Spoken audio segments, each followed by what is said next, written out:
Mike, thank you for taking the time to jump on NTT here. My mentor, my friend, and I said my mentor, but basically the dude I hope to emulate one day. I'll catch up on your sense of humor eventually, of course.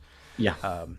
There is something you told your students very early on that I just remembered was, as a fifth generation Boltmanian, I'm indebted to your work. So I don't know if people who were considering Ridley College as a place of higher education, why should they come study under you and be given the moniker of Boltman, and where does that come from? Well, it's because I can trace my doctoral lineage back to Boltman. Boltman taught Kaiserman. Kaiserman taught Latke. Latke taught Strelin, and Strelin taught Bird, and Bird taught people such as you and many, many other PhD students I've had graduate in the last 10 or so years. So, I mean, that's one attraction. I think at Ridley we offer a good program, which means you can do a thesis-based PhD. So it's like you don't have to do 5 years of coursework and then do a thesis. You can just jump into a 3-year thesis, write roughly 80 or 100,000 words, and you do that as part of a cohort of students who are sharing the same journey with you, and they're covering everything from systematic theology, Jonathan Edwards, New Testament, Old Testament, all that kind of stuff. It also means you're getting a more global perspective. So you're going outside of North America, you're getting outside of that bubble, that echo chamber that is North America, North American, particularly evangelicalism, and you're mixing and moving with people from different parts of the world, often from different Christian traditions. Now, Ridley is a theological college, so it is confessional.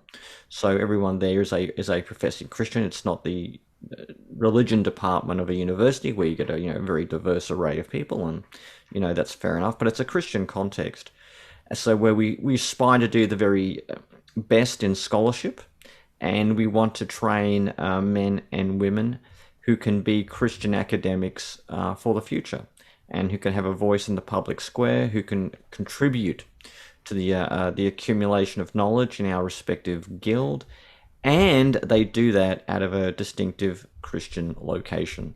So that's some of the good reasons why you should come do a PhD with Ridley College. And if you're interested, just contact the college and I'll be happy to talk to anyone.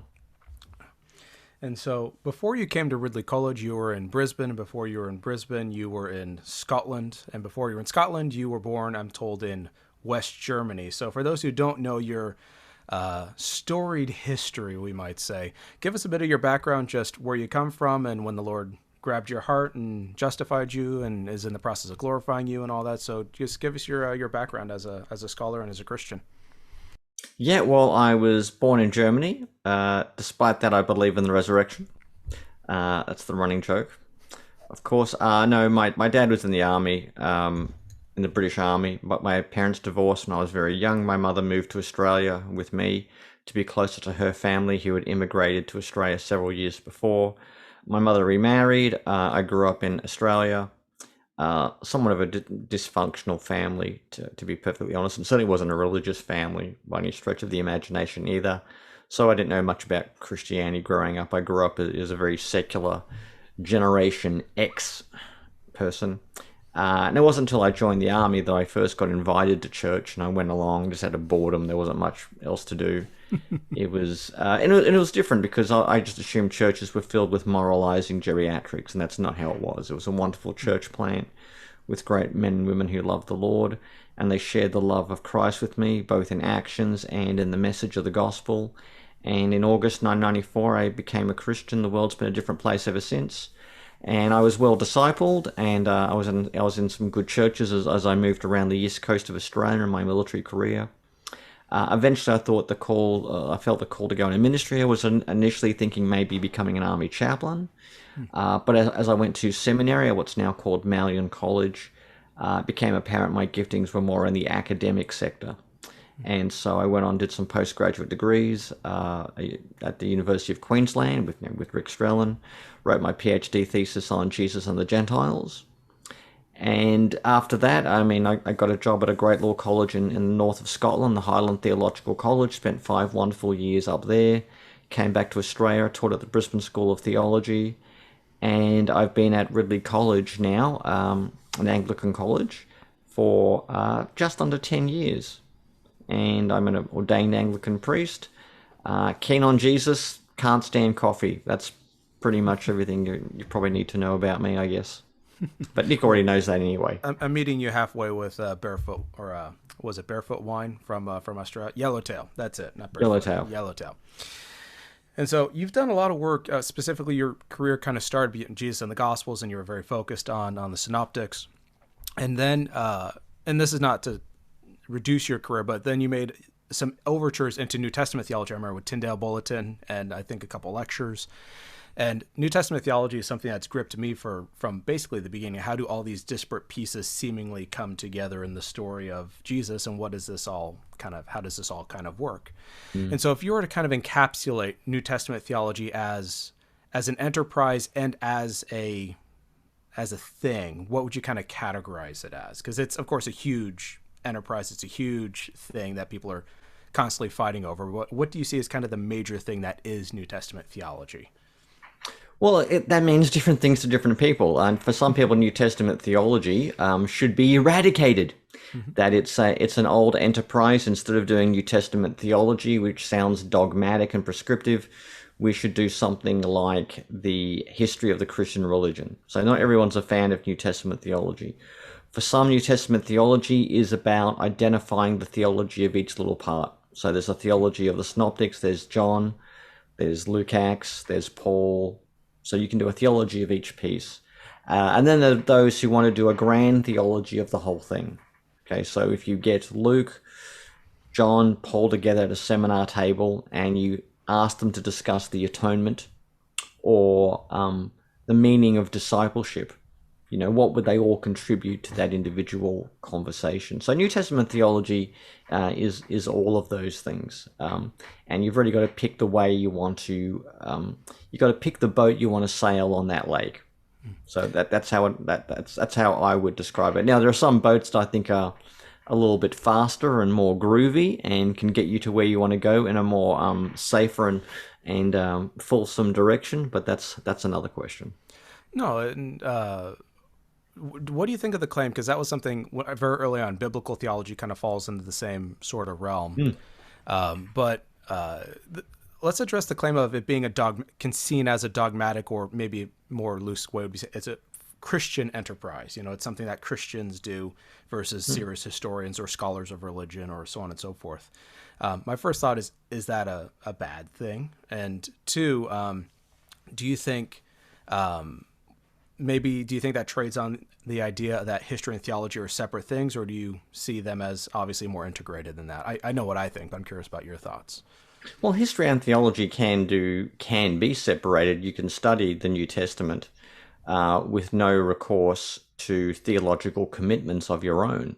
You can study it as an atheist, agnostic, or someone who tries to be non-committal to any system and just attempt to, describe what you see before you. I mean, there's nothing wrong with that. You can do that. But for other people, we are concerned with the kind of the so what question. So if you outline what are Paul's main theological commitments, what type of community is he trying to create, many of us ask the so what question. What does that mean for living communities of faith in the here and now? And I should say, you can cross over these a little bit. People who are, shall we say, confessional, do have an interest in history. I am interested in, what happened after Jesus died and I believe rose. I mean, what happened next? How did the church begin? How did it take on the shape that it did? Why did they write these particular writings? Why do we have 4 Gospels? Why are they Gospels? Why did Paul write a letter to the Romans? I mean, what did he mean when he was writing to the Corinthians about head coverings? Even out of a confessional context, I'm still concerned with the history and what actually happened. And I would even add, even secular scholars, and here I think of the late Heikki Reisanen, he was also concerned about what the study of the Christian religion, he was more about religion than theology, what does that mean for a religiously pluralistic world today? So even theologians can still have an interest in history, and even secular historians can have an interest in the religious dimensions that come out of the study of the historical origins of a religion. Yeah, I do get a little bit annoyed with the kind of like, well, I'm a comparative historian, I don't do theology. That really does irk me a little bit, because the fact of the matter is the texts that we're studying are inherently theological. Now, if you want to replace the word theology to the ideational aspect of religion, in other words, they're making propositional claims about a divine being, well, there's no getting around theology because the contents are theological. So the whole debate, well, I don't do anything to do with theology, I just do history or comparative religion. I mean, no one really does that. Yeah, it seems, I think a lot of people are kind of recognizing that just going down that route is just not the best way to go. The question, of course, is, do you like Paul's theology? What do you think about Paul's theology? Is Paul wrong? How much of this kind of do we imbibe from? But I think a lot of people are kind of beginning to move away from the old way of kind of, we can have the dogmatics here and history here. It's like, I think life is just a little more integrated and complex.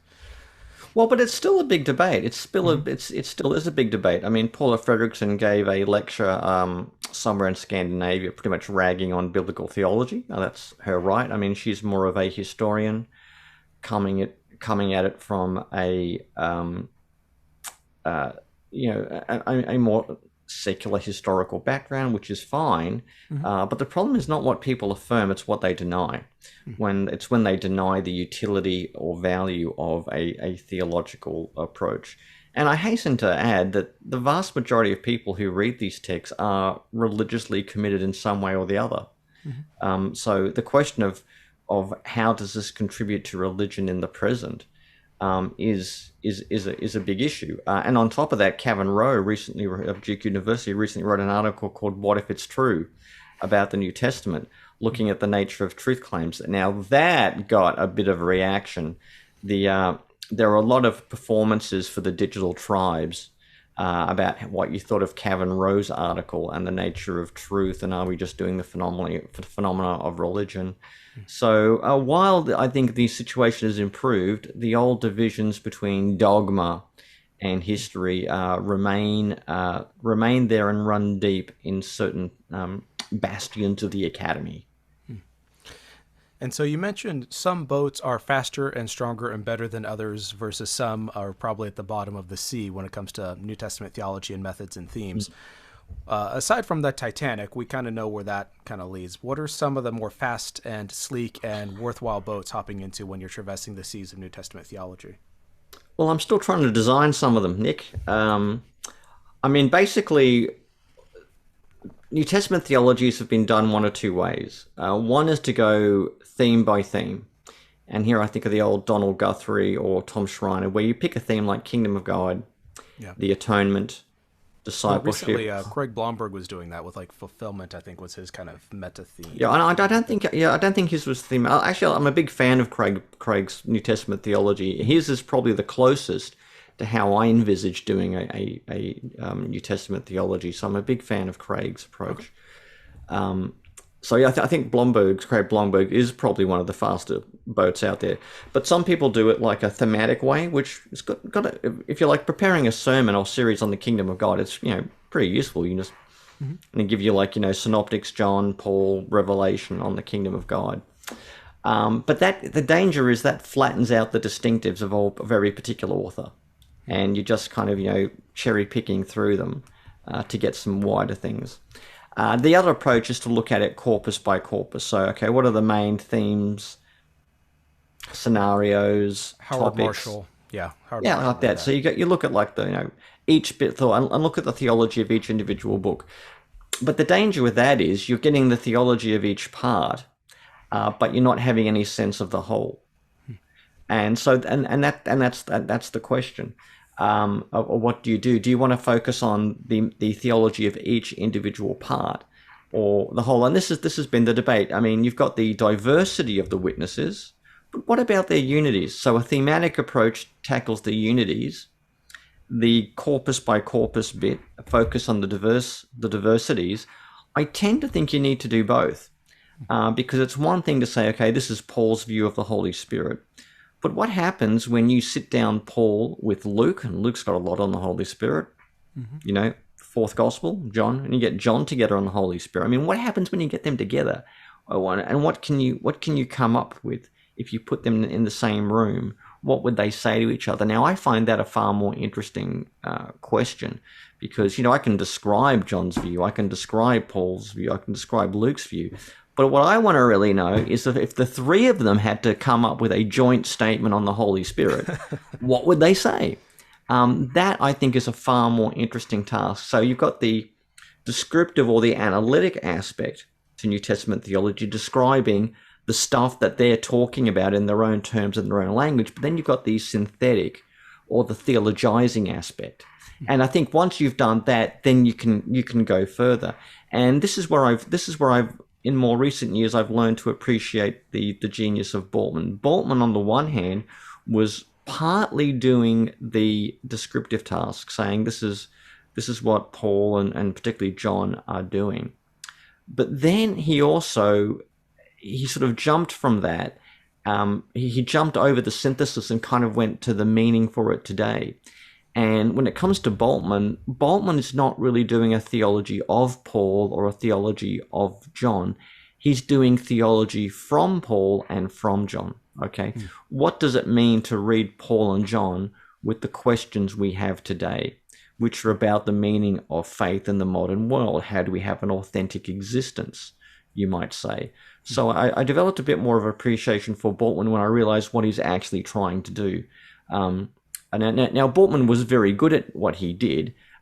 Whether what he did is actually worth doing is another question altogether. But Bultmann was definitely interested in the so what question, which he makes very clear in his second volume. And so that's the third aspect, the so what. So you've got the descriptive, you've got the synthetic, and then you've got the application. I think a good New Testament theology should have something that covers all three. So if you were to take two writers from the New Testament, let's assume Paul wrote all 13, so Paul's bringing all 13 with him, and I think Paul wrote all 13, but Paul's bringing all 13 with him. John, let's toss the epistles in with John, leave Revelation on its own, but maybe bring the epistles in with the gospel. Which two authors, if you were to sit them down at the conference table and you've got all of SBL, ETS, IBR sitting there watching, we're all pumped up on coffee and or wine and or cigars, and we're here for the show. It's WWE. Which two authors do you think would have the biggest fight over what specific issue? Oh, that is a good one. Which specific issue? James and Paul are discussing Genesis 15:6. I think would be a right hootenanny. Yeah. That would be good, because I think they do differ on their view of it. I mean, that there's some other things. I think maybe Luke and Paul discussing Paul's chronology. That'd be a fun discussion. That would be fun. Yeah, it's like, Paul, I was there, man. I remember what you said. I mean, all sorts of things like that. I also think it would be interesting to get John and John and Luke discussing the meaning of discipleship. I think that would be an extraordinary discussion. I'd love to see. And go ahead. And the author of Hebrews and Luke discussing the meaning of Christ's ascension. Okay, I thought you were going to preempt me. I was going to say the author of Hebrews talking with Paul about temple and Jesus's body. Yeah, well, that'd be a good discussion as well. Okay, so I had to throw that at you because I was sitting there going, which authors would it be a cat fight, and which others would it basically be like C.S. Lewis and Tolkien sitting down at the bar enjoying a pint and just not worrying about anything they said? Yeah. So we've talked New Testament theology. What are some areas that you think are further exploration in terms of where New Testament theology can go? You've already mentioned the kind of taking both of the so what, the analytic, the descriptive, and the themes and all that, and kind of doing it as a more holistic enterprise. Aside from that, or maybe more on that, where do you think there are some roads to be carved out of the earth of New Testament theology in terms of where places can go and people can study and go? Okay, and number one, I think we've got to start broadening the DNA base of the people who do New Testament theology, because it's basically white, male, European, or Anglo-American. So it's basically Germans, Brits, and Americans who are white and male. And I think we need to broaden it. Now, you do get some people writing on biblical theology themes, a bit broader than that. But yeah, it is notoriously one-sided. Now, like, I mean, I've seen some good biblical theological works, particularly people like Brian Blount, who's an African American scholar, more of a liberationist leaning. So I think we need more diversity in the pool of people who are doing it. And I mean, you could say that about almost every area in biblical studies, where particularly Paul tends to be very much a white male enterprise. But I can think of numerous women Pauline scholars, numerous African American or Asian scholars studying Paul. I cannot think of a single New Testament theology written by a woman or a person of color. So I'm open to correction on that. And again, some people have done in biblical theology. A few things have been done, but I'd love to see a more global and diverse New Testament. So that's one thing. We need to broaden the DNA base, because it's pretty narrow. We also need to carve some new territories, because again, you've got the corpus by corpus approach, the thematic approach, and no one seems to be doing anything different. And so people, and this is a bit despairing, because I mean, I'm actually in the stages of ever so gradually and incrementally putting together a New Testament theology, is someone's got to do something that really makes a mark. Now, the New Testament theology that's obviously had the biggest impact was Bultmann's Theology of the New Testament, which was something that came out, just after the Second World War, where Bultmann had effectively retired, and he was now doing this. I mean, that had a big impact, and there is a richness and a vibrancy, and it's a great summation of Bultmann and his theological project. It's a project I don't particularly agree with, but it did have a big impact. And then George Ladd tried to do for evangelicals what Bultmann had done for the more mainstream, mainline churches of Europe and North America. So I do think we need someone to kind of drop a New Testament theology bomb that just breaks all the rules, goes ahead and does its business in a way that, or we need something to almost change the genre of New Testament theology, and that'll be difficult. But it'd be good to do something along those lines. So they're the things that I think we need to happen.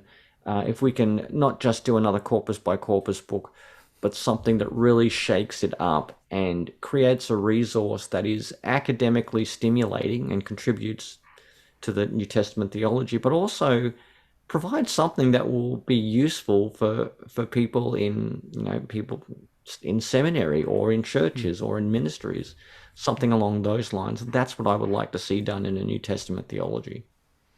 Speaking of dropping bombs and changing the game, you've got a new book coming out with Baylor University Press. Is it Jesus Among the Gods? Did I get that right?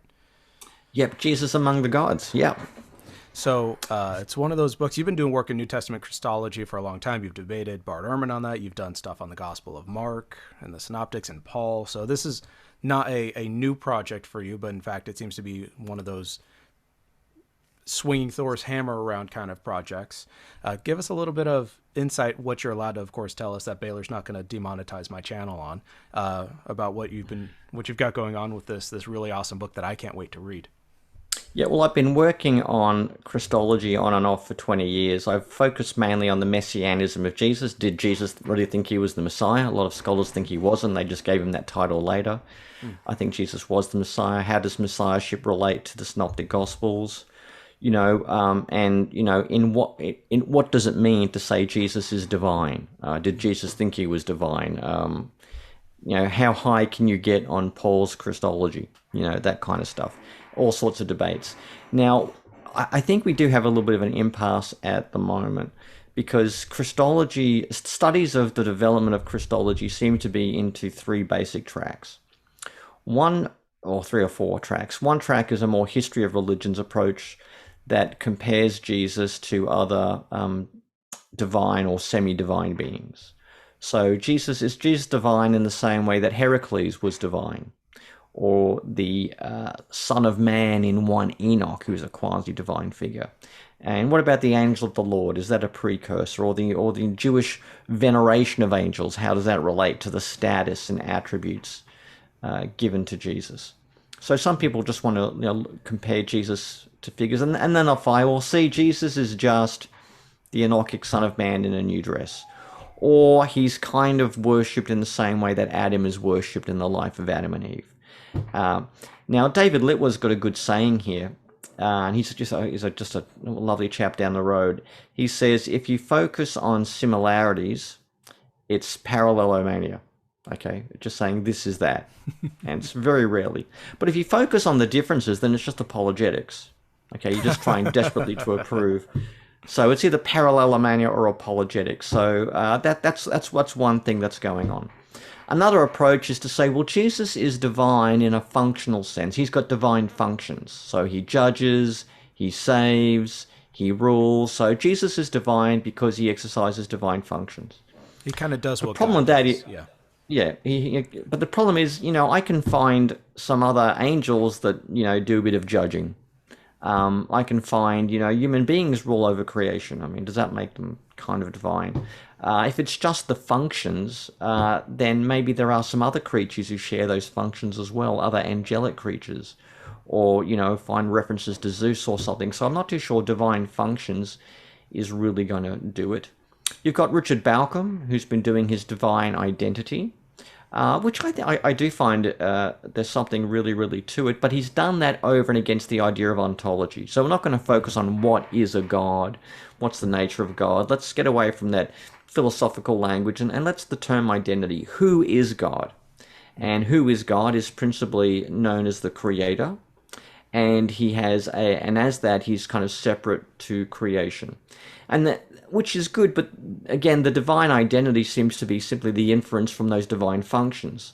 So it's you could argue a better version of divine functionality. So Jesus does divine functions, therefore he's got divine identity, and there's debates. I mean, why identity, why not personhood? Then there's another school of thought that says, well, actually, forget functions and identity. Let's focus on worship. Jesus is venerated the same way Jews would venerate the one God of Israel.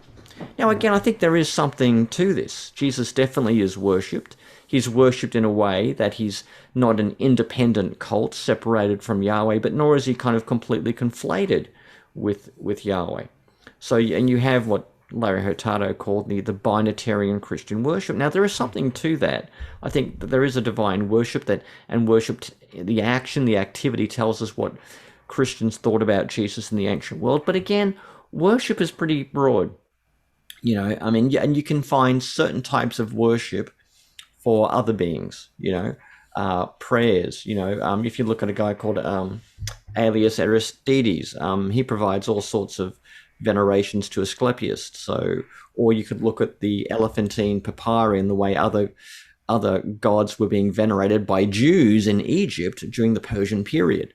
So, is really worship and cultic worship, are they the categories that they're going to show you what's distinctive or what is characteristic of early Christology?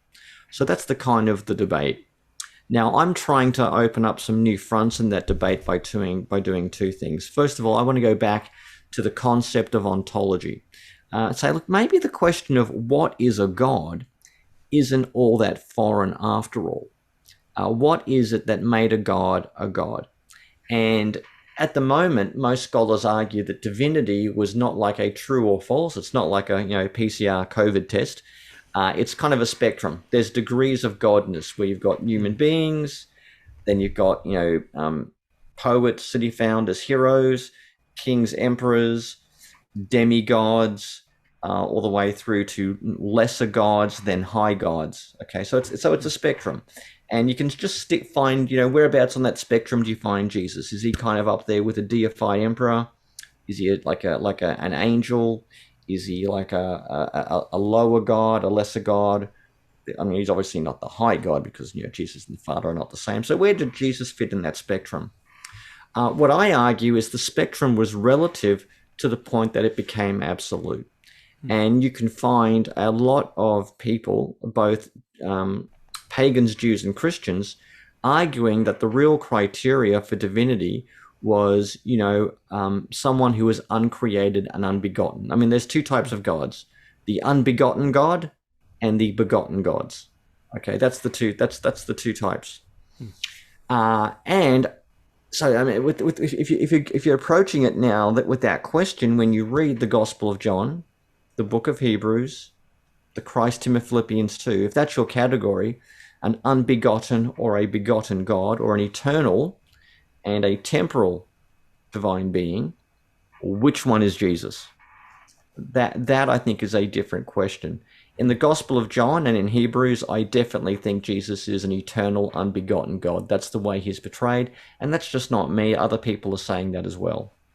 If you use those categories, the categories of ontology, I think it shows that. Philippians 2, Gospel of Mark, a little bit more controversial. We can have more debates, discussion about that. So, I mean, so that's part of it. I want to bring these ontological categories because you find them in Plutarch, you find them in Philo, you find them a little bit in, I think, in Paul. Paul can talk about those who are by nature not gods. Philo critiques Caligula. Caligula was claiming to be divine, and yet Philo says Caligula does not have the ousia, the nature, the being of deity. I mean, this is ontological language. So the idea that sort of, ontological views of deity didn't take place until you get to the 2nd and 3rd century. I'm saying no, that ontological stuff was in the air. And if you stick Paul between Plutarch and Philo, he's operating out of that same grammar of religious ontology. A god has a certain kind of being, okay? So we need to keep that question out of our mind. But then we've got to do business with all these intermediary figures. You've got Heracles, you've got the angel of the Lord, you've got deified emperors, okay? And these are all, in some senses, analogs. So to what extent is the worship of emperors or kings, various royal cults, how does that map onto early devotion to Jesus? And you have to acknowledge there's a lot of similarities, but there's also a lot of differences. And so what I want to do is I want to go through each possible analogy, deified emperors, the Enochic Son of Man. Let's look at angels. Let's look at the concept of wisdom, the logos in philosophy or in the Hebrew Bible. Let's go through all these things and lay out not parallelomania, saying, well, this is just the same as that, not apologetics. Jesus has got nothing to do with angels. He wouldn't know what one looked like if it bit him on the bottom. So I don't want to do that. But I actually want to say, okay, what are the aggregate similarities and what are the aggregate differences? And once we've done that big mega comparison, then we can say, okay, in what sense is Jesus similar or different to the various divine beings that you could encounter in the Greco-Roman world? And that raises a whole bunch of questions like the relationship between Judaism and Hellenism. Was Judaism really distinct? Or is Hellenistic Judaism just Hellenism without a foreskin? Hellenistic Judaism is just Hellenism. Right. You've got all those sorts of debates you've got to go through. And then you have to finally tackle that question, is there anything unique or distinctive about who Jesus was for his followers? Or is it just riffing off stuff that you can get out of Plato, Aristotle, Plutarch, or anywhere else? And that's where I want to come to at the end. What was significant and what was distinctive about the way the early Christians thought of Jesus as a divine being? So that in a very, very big, complex, six-dimensional nutshell is what my next book is about. No, wonderful. That's very helpful. And I believe you did a seminar paper at Ridley, and I think I may have heard some of this, so it's nice to hear a more fully orbed commentary on it. Thank you. Maybe one final question. So taking Christology, Jesus being distinct, yet there being analogs from, say, other gods or figures, ontology, being, and I'm going to ask you a question that I know you might just log off right now, and that's fine. Where do the analytic theologians fit into this? Because I hear talk about being, I hear talk about that, and I'm like, ooh, that sounds like I'm waiting for Oliver Crisp to kind of jump in right here and go, Christology, mate, kind of thing, and go from there. So do you see, does your project have any sort of analytical theology components, or are you kind of treating them like the coffee bean? They are over there in the corner and never the two touch me, we should be fine. I think the analytic theology discussion is happening in a different seminar room. I'm really looking at the nature of claims about Jesus in the New Testament and more broadly early Christian literature, and how that is embedded within the first century context, including the Near East. So Palestine and everything east of that, and within Greco-Roman religion. So it's something of an analytical exercise in terms of looking at what do people believe about what is a god in antiquity, and how does Jesus map onto the different ways of understanding what a divine being is according to our Christian sources about him. Now, that may provide some of the raw materials that analytic theologians may wish to go on and construct their own analytic Christology, and I'm sure the logic with which they will deploy that will be crisp and clear in every sense of the term of crispness. But that's not my task. So I'll be creating the raw materials to be excavated for the use in somebody else's analytic project. But to quote the British philosopher Austin Powers, not my bag, baby. Fair enough. So shifting to the final question I wanted to ask, the states, and of course it's not exclusive to the states, but it seems like evangelicalism in the United States, of the Southern Baptist variety, although you have the ACNA church going through this, sex scandals, abuse, all this sort of stuff, just at this point it feels like bombshells are dropping every day, and we're like, oh, yet another pastor or another theologian or another denomination doing something horrendous. How wonderful. And you just kind of keep going on in life. Yeah.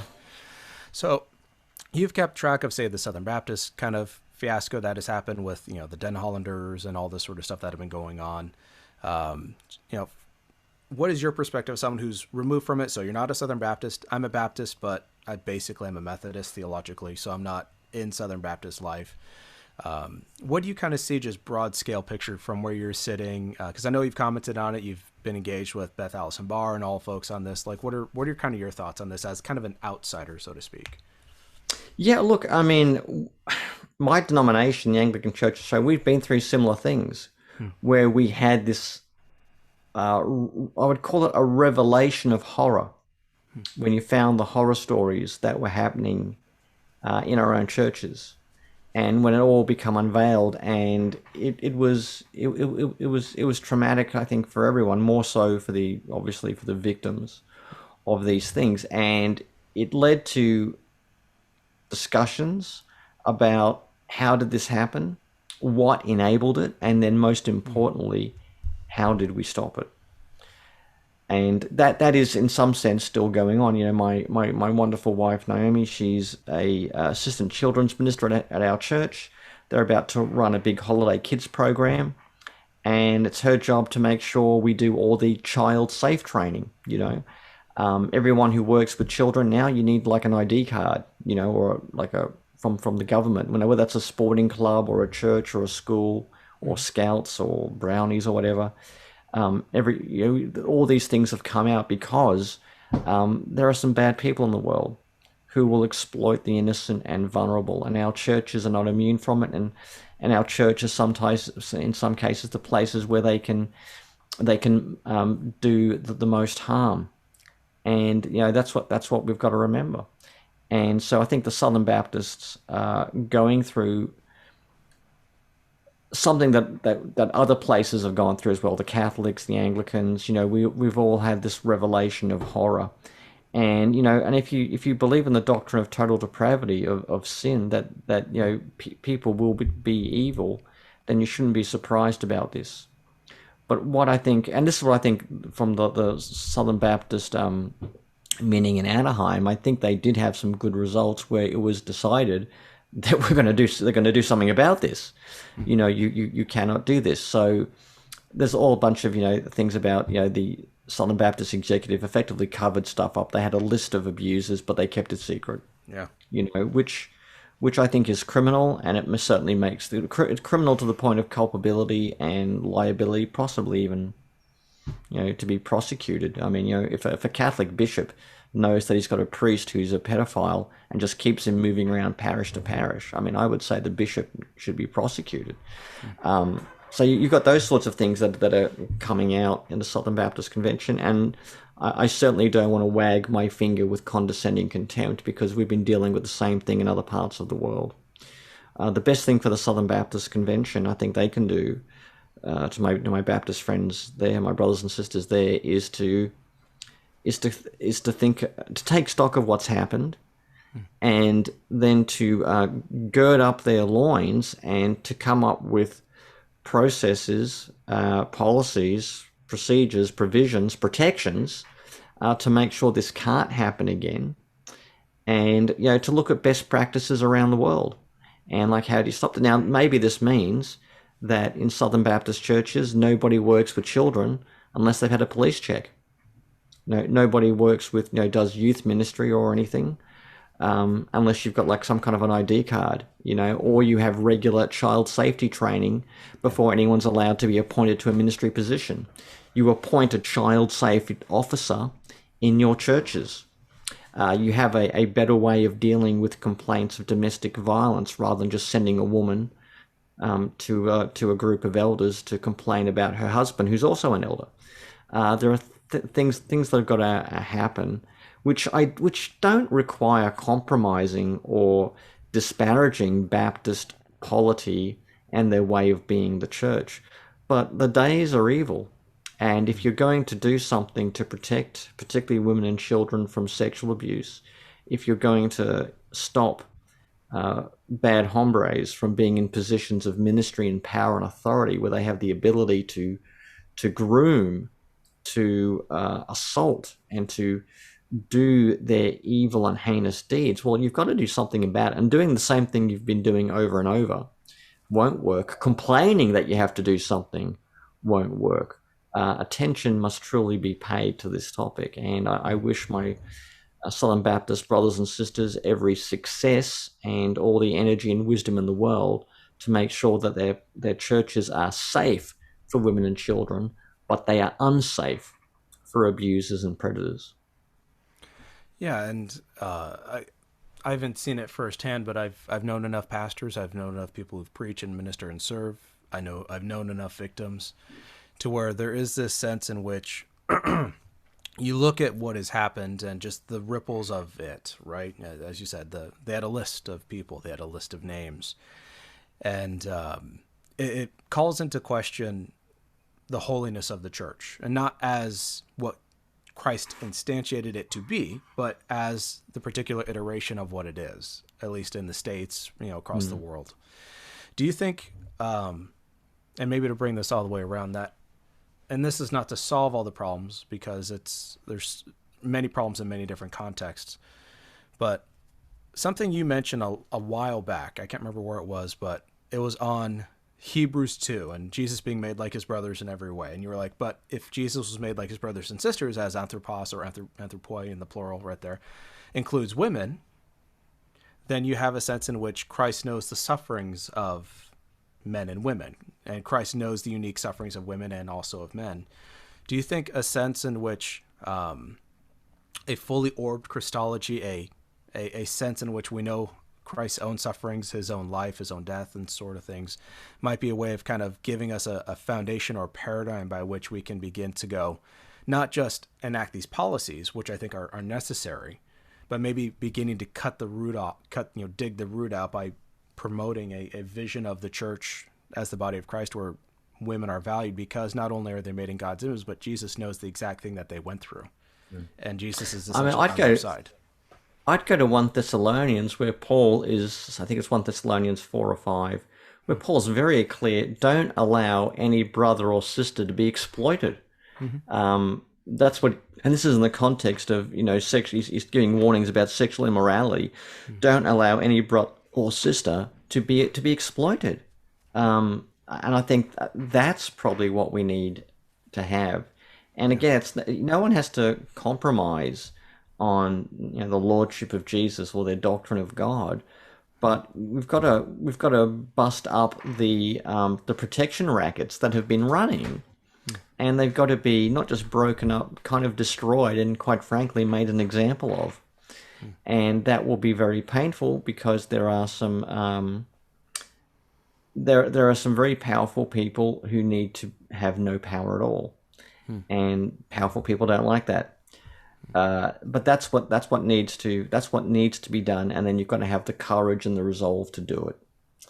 I think there is but there are legitimate theologies that undergird that, and that is the holiness of the church and pastoring the sheep are the primary tasks of a Christian leader, male or female. And you've just got to make sure what we have to do so we can say never again. That we did our best to make sure that this is safe for women and children, but it's unsafe for abusers and predators. And there's a theology that can get you there, and I'm sure my Baptist brothers and sisters will have the wisdom to hopefully arrive at that point in due course. No, thank you. And so maybe a final question before I let you go, and I don't know how your time is, but if I were to invite you, if I were pastoring, let's say, and I was pastoring at a small church, and I was like, Mike's in town. So we go out for wine, we go out for dinner, you and Naomi and the kids, we all go out for steaks and Diet Coke refills and all of that. And I go, Mike, I'm suddenly going to be sick tomorrow morning. Would you preach for me? And of course, you being benevolent and kind, you would say yes. And I said, I don't have a text. You can pick whatever text you want. What would be the one text that is kind of the light of your life that you would preach on that Sunday morning to the Church of Jesus Christ? I'd probably preach on. There's a few texts. I'd be tempted to do Romans 3:21-26, good distillation of Paul's gospel. I'd be tempted to do Mark's 15. That's more of my Easter sermon. Mark 15, the story. But actually, the Colossians 2 is another favorite of mine, particularly talking about the victorious Christian life. It doesn't feel like victory. And of course, another big favorite of mine would be Revelation 5. The victory of the Lamb who is slain, and then who receives, the worship of heaven and earth. So there's probably a few. I'd have to sit down and maybe hear about the congregation and which of those sermons would they benefit most from hearing, and then practice some elocution lessons to make sure they can understand my Australian accent. Wonderful. Well, next time you're in town, I'm not saying that will happen, but I might give you at least a few months' notice if you're going to be in town. But Mike, it's been a delight as always to just sit and chat with you. Thank you for taking the time, I'm sure, out of your busy schedule. I know you've probably passed through the waters of grading and emails and stuff like that, so hopefully you can relax and have time with the kids and wife. But I just want to say thank you for taking the time to be here. Nick, it is always a pleasure to talk to you, man.